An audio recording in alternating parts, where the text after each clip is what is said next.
வணக்கம். வார ராசி பலன். 4 ராசிக்கு இந்த வாரம் சந்திராஷ்டமம் இருக்கும். எச்சரிக்கையாக இருக்கணும். 3 ராசிக்கு நல்லா இருக்கும். நம்ம பெரிய வீடியோ பாருங்கள், சப்ஸ்கிரைப் பண்ணிங்க. இப்போ ஸ்ட்ரைட்டாக மேஷ ராசிக்கு போய்டும். மேஷ ராசி எச்சரிக்கையாக இருக்க வேண்டிய ராசி. சந்திராஷ்டமம் தொடங்குவதால் காரியத்தில் உஷாராக இருக்கணும். பேச்சில் நிதானம் தேவை. ரிஷப ராசிக்கும் இந்த வாரம் சந்திராஷ்டமம் இருக்குது. அலைச்சல்கள் அதிகரிக்கும். இறுதியில் எதிர்பார்த்த வேலைகள் முடியும். மிதுன ராசி குடும்பத்தில் இருந்த குழப்பங்கள் நீங்கி அமைதி நிலவும். எச்சரிக்கையாக இருக்க வேண்டிய ராசி சந்திராஷ்டம ராசி. கடக ராசி தொழில் ரீதியான பயணங்களில் வெற்றி கிடைக்கும். சகோதரர்கள் வழியில் லாபம் கிடைக்கும். சிம்ம ராசி அரசு வழியில் எதிர்பார்த்த உதவிகள் கிடைக்கும். தடைப்பட்ட காரியங்கள் முடியும். கன்னி ராசி தனஸ்தானம் வலுவாக இருப்பதால் பணவரவு அபிரிதமாக இருக்கும். செல்வம் சேரும். துலாம் ராசி மனதைரியம் அதிகப்படும். எடுத்த காரியங்களில் வெற்றி காண்பீர்கள். விருச்சிக ராசி உத்தியோகத்தில் இடமாற்றம், பதவி மாற்றம், பதவி உயர்வு கிடைக்க வாய்ப்புகள் உள்ளது.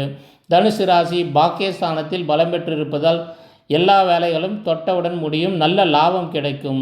மகர ராசி வேலை பளு கூடினாலும் தன்னம்பிக்கையுடன் வேலைகளை செய்து முடிப்பீர்கள். கும்பராசி நீண்ட நாள் ஆசைகள் நிறைவேறும். புதிய சொத்துக்கள் வாங்க வாய்ப்புகள் உண்டு. மீன ராசி எச்சரிக்கையாக இருக்க வேண்டிய ராசி. வீண் விவாதங்களை தவிர்த்து வேலையில் கவனம் செலுத்த வேண்டும். நம்ம சேனலை சப்ஸ்கிரைப் பண்ணி அதில் இருக்க நீண்ட வீடியோவை பார்த்து இந்த வார ராசி பலனை பார்த்து எல்லாரும் பயனடையுமாறு கேட்டுக்கொள்கிறேன். நன்றி, வணக்கம்.